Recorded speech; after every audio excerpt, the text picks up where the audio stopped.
কেউ যদি 10 বার সূরা ইখলাস বা কুল হুয়াল্লাহ সূরা পাঠ করে, কয়বার? 10 বার, রাতে দিনে যে কোনো সময় 10 বার যদি কেউ কুল হুয়াল্লাহ সূরা পাঠ করে, আল্লাহ নবী সাল্লাল্লাহু আলাইহি সাল্লামের হাদিসে ওয়াদা রয়েছে আল্লাহ তাআলা ওই ব্যক্তির জন্য জান্নাতে একটা বিশাল প্রাসাদ নির্মাণ করবেন। দুনিয়ার কোনো প্রাসাদ না ভাই, পামজমারার প্রাসাদ না ভাই, এটা কোনো দুবাই বা পৃথিবীর কোনো গুরুত্বপূর্ণ জায়গার লোভনীয় কোনো আকর্ষণীয় কোনো জায়গার প্রাসাদ না ভাই, জান্নাতের প্রাসাদ। দুনিয়ার প্রাসাদ রেখে চলে যেতে হবে, জান্নাতের প্রাসাদ যে একবার পেয়ে যাবে অনন্ত অসীমকাল পর্যন্ত আর তার সেখান থেকে বের হতে হবে না, তার থেকে ছুটবে না। আল্লাহ আমাদের সবাইকে ফজিলত অর্জন করার তৌফিক দান করবেন, আমিন। তাহলে সূরা ইখলাস 10 বার মাঝে মধ্যে পড়তে যদি আমরা চেষ্টা করি, পুরা সূরাটা একবার পড়তে 1 মিনিট সময় কিন্তু লাগে না। কুল হুয়াল্লাহু আহাদ আল্লাহুস সামাদ লাম ইয়ালিদ ওয়া লাম ইউলাদ ওয়া লাম ইয়াকুল লাহু কুফুয়ান আহাদ। কয় সেকেন্ড সময় লাগছে?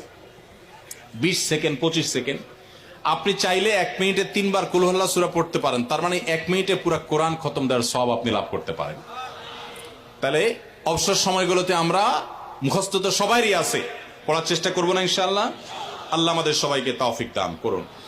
এবং পড়ার পাশাপাশি এই সূরাতে আল্লাহর একত্ববাদের কথা বলা আছে, মূল বিষয়টা সেটা, শুধু সওয়াব আহরণ করাই উদ্দেশ্য না, বরং এখান থেকে আল্লাহর একত্ববাদের শিক্ষা নিতে হবে। আল্লাহ একক, কুল হুয়াল্লাহু আহাদ, হে রাসূল বলে দিন তিনি আল্লাহ, তিনি একক, তার কোনো অংশীদার নাই, তার কোনো পার্টনার নাই, তিনি কারোর প্রয়োজন তার হয় না। আল্লাহুস সামাদ, তিনি কারোর মুখাপেক্ষী না, বরং সবাই তার মুখাপেক্ষী।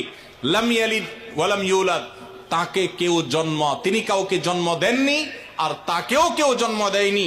ওয়া লাম ইয়াকুল লাহু কুফুয়ান আহাদ, তার কোনো সমকক্ষ নাই।